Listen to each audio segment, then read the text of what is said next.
magaalada Maka xaafadda tan ay ku suganahay Soomaalida ka degtaa magaceeda waxa la yiraahdaa Jumayza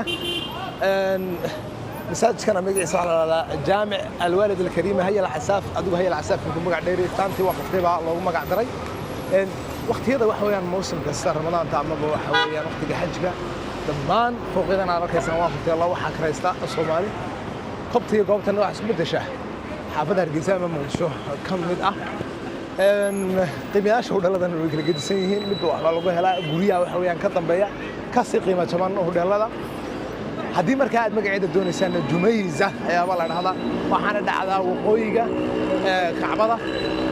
xaramka masaafo ahaan kama foga soo kale xaafaddan waxa ku wanaagsan tahay su'aal ahaan xaafadaha magaalada Maydka kuwa qaar baa waxa la xidhaa marinada ama waxa weeyaan wadooyinka Kenya